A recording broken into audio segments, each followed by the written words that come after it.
সুপ্রিয় দর্শক, আসসালামু আলাইকুম। আপনারা কি জানেন সঠিক পদ্ধতিতে তেলাপিয়া মাছ চাষ করে মাসে হাজার হাজার টাকা আয় করা সম্ভব? আজকের এই ভিডিওতে আমরা জানাবো কিভাবে খুব অল্প পুঁজিতে এবং সীমিত জায়গা ব্যবহার করে তেলাপিয়া মাছ চাষ শুরু করা যায়, যা হতে পারে আপনার ভবিষ্যতের একটি লাভজনক উদ্যোগ। তো আশা করব ভিডিওটা না টেনে পুরো ভিডিওটা দেখবেন ইনশাল্লাহ। তেলাপিয়া একটি দ্রুত বর্ধনশীল মাছ যা বাংলাদেশের আবহাওয়ার সঙ্গে অত্যন্ত মানিয়ে নিতে পারে। এটি কম খরচে চাষ করা যায় এবং বাজারে এর চাহিদা অনেক বেশি। এর মাংস নরম, সুস্বাদু ও প্রোটিন সমৃদ্ধ, তাই এটি গ্রাহকদের মাঝে বেশ জনপ্রিয়। তেলাপিয়া মাছ চাষের জন্য উপযুক্ত একটি ছোট বা মাঝারি আকারের পুকুর, খাল কিংবা কৃত্রিম জলাধার বেছে নিতে হবে। পুকুরের গভীরতা সাধারণত 3 থেকে 5 ফুট হলে সবচেয়ে ভালো। পুকুরে পর্যাপ্ত রোদ পড়তে হবে যাতে প্লাঙ্কটন প্রাকৃতিক খাদ্য উৎপন্ন হয়। পুকুর প্রস্তুতের সময় পানি সেচে ফেলে প্রয়োজনে চুন হেক্টর প্রতি 25 থেকে 50 কেজি প্রয়োগ করতে হবে। এরপর গোবর, ইউরিয়া ও টিএসপি মিশিয়ে জৈব সার হিসেবে পুকুরে ছিটিয়ে প্লাঙ্কটন উৎপাদন করা যেতে পারে। পুকুরের পাড় পরিষ্কার রাখতে হবে এবং পানির গুণগত মান নিয়মিত পরীক্ষা করতে হবে। তেলাপিয়া চাষের শুরুতেই ভালো মানের স্বাস্থ্যবান পোনা সংগ্রহ অত্যন্ত গুরুত্বপূর্ণ।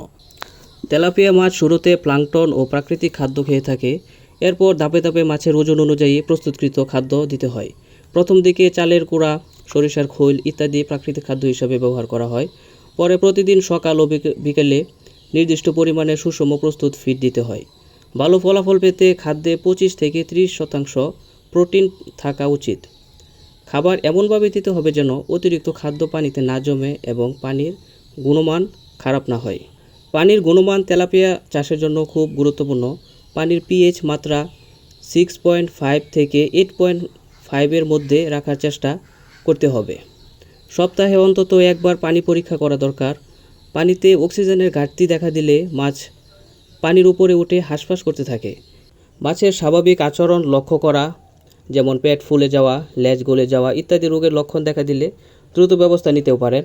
প্রয়োজনে অভিজ্ঞ মৎস্যচাষী বা মৎস্য কর্মকর্তার পরামর্শ নিতে পারেন।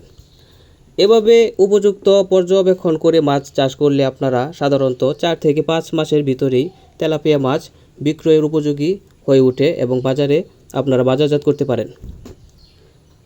এই সময় প্রতিটি মাছের ওজন 400 থেকে 500 গ্রাম পর্যন্ত হয়ে থাকে।